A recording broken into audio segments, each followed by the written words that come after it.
नल दमयंती की कहानी। निषद देश में वीरसेन के पुत्र नल नाम के एक राजा हो चुके थे। वे बड़े गुणवान, परम सुंदर, सत्यवादी, जितेंद्रिय, सबके प्रिय, वेदज्ञ एवं ब्राह्मण भक्त थे। उनकी सेना बहुत बड़ी थी।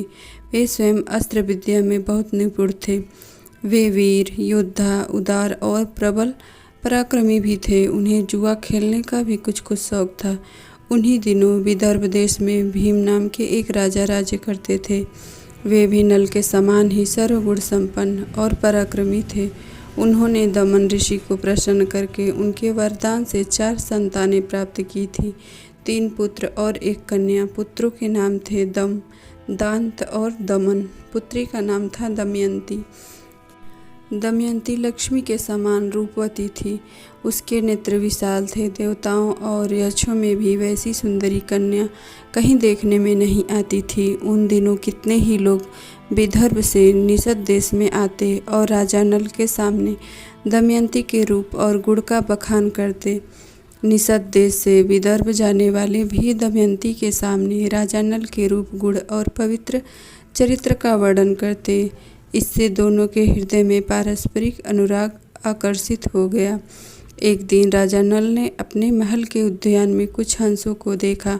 उन्होंने एक हंस को पकड़ लिया। हंस ने कहा, आप मुझे छोड़ दीजिए तो हम लोग दमयंती के पास जाकर आपके गुणों का ऐसा वर्णन करेंगे कि वह आपको अवश्य वर लेगी। नल ने हंस को छोड़ दिया। वे सब उड़कर विदर्भ देश में गए। दमयंती अपने पास हंसों को देखकर बहुत प्रसन्न हुई और हंसों को पकड़ने के लिए उनकी ओर दौड़ने लगी। दमयंती जिस हंस को पकड़ने के लिए दौड़ती, वही बोल उठता कि अरे दमयंती, निषद देश में एक नल नाम का राजा है। वह अश्विनी कुमार के समान सुंदर है। मनुष्यों में उसके समान सुंदर और कोई नहीं है। वह मानव मूर्तिमान कामदेव है। यदि तुम उसकी पत्नी हो जाओ तो तुम्हारा जन्म और रूप दोनों सफल हो जाए। हम लोगों ने देवता, गंधर्व, मनुष्य, सर्प और राक्षसों को घूम घूम कर देखा है। नल के समान सुंदर पुरुष कहीं देखने में नहीं आया। जैसे तुम स्त्रियों में रत्न हो, वैसे ही नल पुरुषों में भूषण है। तुम दोनों की जोड़ी बहुत ही सुंदर होगी। दमयंती ने कहा, हंस, तुम नल से भी ऐसी बात कहना। हंस ने निषद देश में लौटकर नल से दमयंती का संदेश कह दिया।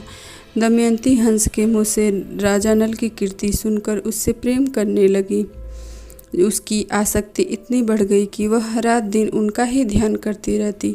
शरीर धूमिल और दुबला हो गया। वह दीन सी दिखने लगी। सखियों ने दमयंती के हृदय का भाव ताड़कर विदर्भ राज से निवेदन किया कि आपकी पुत्री अस्वस्थ हो गई है। राजा भीम ने अपनी पुत्री के संबंध में बड़ा विचार किया। अंत में वह इस निर्णय पर पहुंचा कि मेरी पुत्री विवाह योग्य हो गई है, इसलिए इसका स्वयंवर कर देना चाहिए।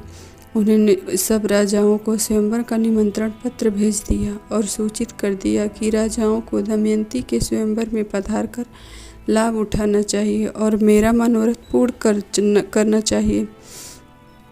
देश देश के नरपति हाथी, घोड़े और रथों की ध्वनि से पृथ्वी को मुखरित करते हुए सज धज कर विदर्भ देश में पहुँचने लगे। भीम ने सबके स्वागत सत्कार की समुचित व्यवस्था की। देवर्षि नारद और पर्वत के द्वारा देवताओं को भी दमयंती के स्वयंवर का समाचार मिल गया। इंद्र आदि सभी लोकपाल भी अपनी मंडली और वाहनों सहित विदर्भ देश के लिए रवाना हुए।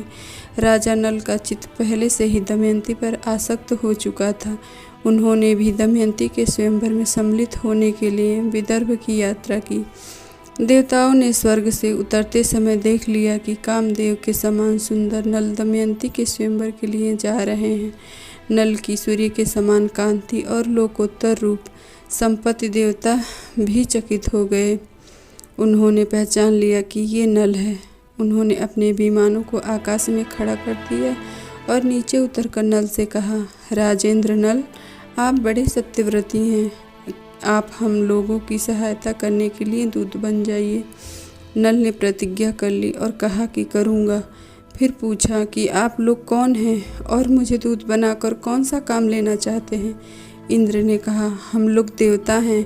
मैं इंद्र हूँ, ये अग्नि है, वरुण और यम है। हम लोग दमयंती के लिए यहाँ आए हैं। आप हमारे दूत बनकर दमयंती के पास जाइए और कहिए कि इंद्र, वरुण, अग्नि और यम देवता तुम्हारे पास आकर तुमसे विवाह करना चाहते हैं। इससे तुम चाहे जिस देवता को पति के रूप में स्वीकार कर लो। नल ने दोनों हाथ जोड़कर कहा कि हे देवराज, वहाँ आप लोगों के और मेरे जाने का प्रयोजन एक ही है, इसलिए आप मुझे दूत बनाकर वहाँ भेजें, यह उचित नहीं है। जिसकी किसी स्त्री को पत्नी के रूप में पाने की इच्छा हो चुकी हो, वह भला उसको कैसे छोड़ सकता है और उसके पास जाकर ऐसी बात कह ही कैसे सकता है। आप लोग कृपया इस विषय में मुझे क्षमा करें। देवताओं ने कहा, नल, तुम पहले हम लोगों से प्रतिज्ञा कर चुके हो कि तुम हमारा काम करोगे। अब प्रतिज्ञा मत तोड़ो, अविलंब वहाँ चले जाओ। नल ने कहा, राजमहल में निरंतर कड़ा पहरा रहता है, मैं कैसे जा सकूँगा। इंद्र ने कहा, जाओ, तुम वहाँ जा सकोगे। इंद्र की आज्ञा से नल ने राजा के महल में बेरोक टोक प्रवेश करके दमयंती को देखा। दमयंती और सखियाँ भी उसे देखकर अवाक रह गईं। वे इस अनुपम सुंदर पुरुष को देखकर मुग्ध हो गईं और लज्जित होकर कुछ बोल न सकी।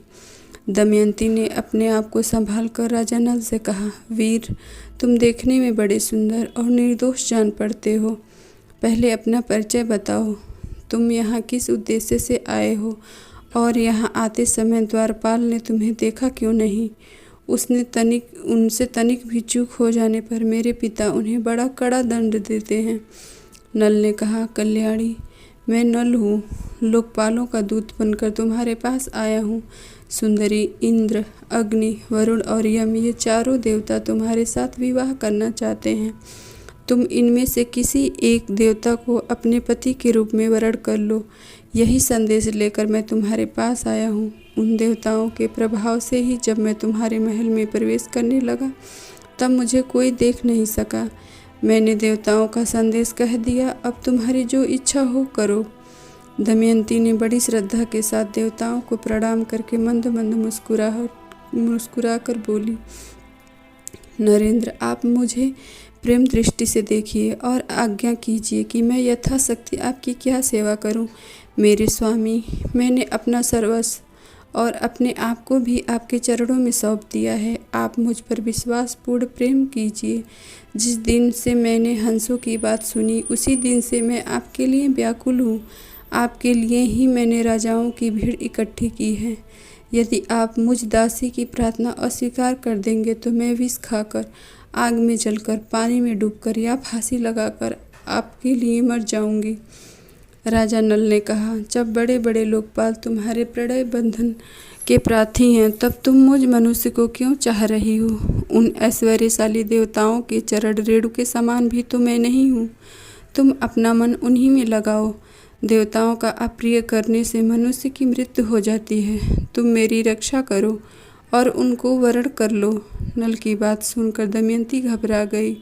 उसके दोनों नेत्रों में आंसू छलक आए। वह कहने लगी, मैं सब देवताओं को प्रणाम करके आपको ही पति के रूप में वरण कर रही हूँ।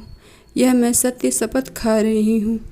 उस समय दमयंती का शरीर काँप रहा था, हाथ जुड़े हुए थे। राजा नल ने कहा, अच्छा, तब तुम ऐसा ही करो, परंतु यह तो बतलाओ कि मैं उनका दूत बनकर संदेश पहुंचाने के लिए आया हूँ। यदि इस समय मैं अपना स्वार्थ बनाने लगूं तो कितनी बुरी बात है। मैं अपना स्वार्थ तो तभी बना सकता हूँ यदि वह धर्म के विरुद्ध ना हो। तुम्हें भी ऐसा ही करना चाहिए। दमयंती ने गदगद कंठ से कहा, नरेश्वर, इसके लिए एक निर्दोष उपाय है।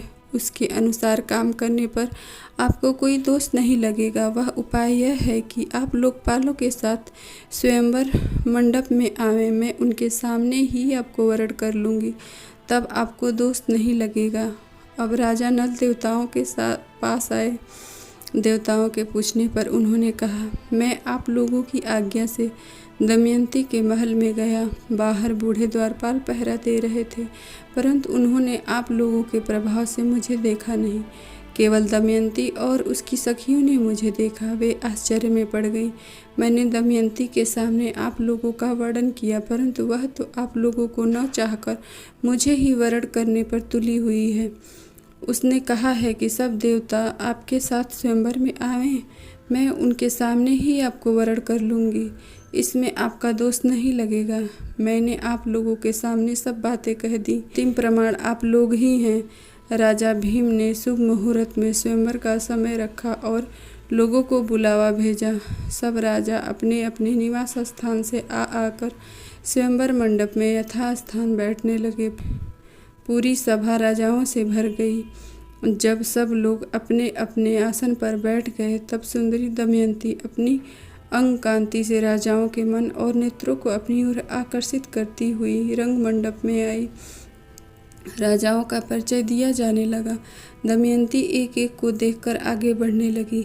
आगे एक ही स्थान पर नल के समान आकार और वेशभूषा के 5 राजा इकट्ठे ही बैठे हुए थे। दमयंती को संदेह हो गया। वह राजा नल को नहीं पहचान सकी। वह जिसकी ओर देखती वही नल जान पड़ता। इसलिए विचार करने लगी कि मैं देवताओं को कैसे पहचानूं और ये राजा नल हैं, यह कैसे जानूं। उसे बड़ा दुख हुआ। अंत में दमयंती ने यही निश्चय किया कि देवताओं की शरण में जाना ही उचित है। हाथ जोड़कर प्रणाम पूर्वक स्तुति करने लगी। देवताओं, हंसों के मुँह से नल का वर्णन सुनकर मैंने उन्हें पति रूप से वरण कर लिया है। मैं मन और वाणी से नल के अतिरिक्त और किसी को नहीं चाहती। देवताओं ने निषेधेश्वर नल को ही मेरा पति बना दिया है तथा मैंने नल की आराधना के लिए ही यह व्रत प्रारंभ किया है। मेरी इस सत्य शपथ के बल पर देवता लोग मुझे उन्हें ही दिखला दें। ऐश्वर्यशाली लोकपालों, आप लोग अपना रूप प्रकट कर दें जिससे मैं पूरे लोक नरपति नल को पहचान लूँ। देवताओं ने दमयंती का यह आर्त विलाप सुना। उसके दृढ़ निश्चय, सच्चे प्रेम, आत्मशुद्धि, बुद्धि, भक्ति और नल परायणता को देखकर उन्होंने उसे ऐसी शक्ति दे दी जिससे वह देवता और मनुष्य का भेद समझ सके। दमयंती ने देखा कि देवताओं के शरीर पर पसीना नहीं है, पलकें गिरती नहीं हैं, उनके गले में पड़ी पुष्पमाला कुम्हलाई नहीं है, शरीर पर मैल नहीं है। वे सिंहासन पर स्थित हैं पर उनके पैर धरती को नहीं छूते और उनकी परछाई नहीं पड़ती। इधर नल के शरीर की छाया पड़ रही है, माला कुम्हला गई है, शरीर पर कुछ धूल और पसीना भी है, पलकें बराबर गिर रही हैं और धरती छूकर स्थित हैं। दमयंती ने इन लक्षणों से देवताओं और पुण्य श्लोक नल को पहचान लिया। फिर धर्म के अनुसार नल को वरण कर लिया। दमयंती ने कुछ सकुचाकर घूंघट काढ़ लिया और नल के गले में वरमाला डाल दी। देवता और महर्षि साधु साधु कहने लगे। राजाओं में हाहाकार मच गया। राजा नल ने आनंदारिक से दमयंती का अभिनंदन किया। उन्होंने कहा, कल्याणी, तुमने देवताओं के सामने रहने पर भी उन्हें वरण न करके मुझे वरण किया है, इसलिए तुम मुझको प्रेम परायण पति समझना। मैं तुम्हारी बात मानूंगा। जब तक मेरे शरीर में प्राण रहेंगे तब तक मैं तुमसे प्रेम करूंगा। यह मैं तुमसे शपथ पूर्वक सत्य कहता हूँ। दोनों ने प्रेम से एक दूसरे का अभिनंदन करके इंद्रादि देवताओं की शरण ग्रहण की। देवता भी बहुत प्रसन्न हुए। उन्होंने नल को 8 वर दिए। इंद्र ने कहा, नल, तुम्हें यज्ञ में मेरा दर्शन होगा और उत्तम गति मिलेगी। अग्निदेव ने कहा, जहाँ तुम मेरा स्मरण करोगे वहीं मैं प्रकट हो जाऊंगा और मेरे ही समान प्रकाशमय लोग तुम्हें प्राप्त होंगे। यमराज ने कहा, तुम्हारी बनाई हुई रसोई बहुत मीठी होगी और तुम अपने धर्म में दृढ़ रहोगे। वरुण ने कहा, जहाँ तुम चाहोगे वहीं जल प्रकट हो जाएगा। तुम्हारी माला उत्तम गंध से परिपूर्ण होगी। इस प्रकार 2-2 वर देकर सब देवता अपने अपने लोकों में चले गए। निमंत्रित राजा लोग भी विदा हो गए। भीम ने प्रसन्न होकर दमयंती का नल के साथ विधि पूर्वक विवाह कर दिया। राजा नल कुछ दिनों तक विदर्भ देश की राजधानी कुंडलपुर में रहे। उसके बाद भीम की अनुमति प्राप्त करके वह अपनी पत्नी दमयंती के साथ अपनी राजधानी लौट आए। राजा नल अपनी राजधानी में धर्म के अनुसार प्रजा का पालन करने लगे। सचमुच उनके द्वारा राजा नाम सार्थक हो गया। उन्होंने अश्वमेघ आदि बहुत से यज्ञ किए। समय आने पर दमयंती के गर्भ से इंद्रसेन नाम के पुत्र और इंद्रसेना नाम की कन्या का जन्म हुआ।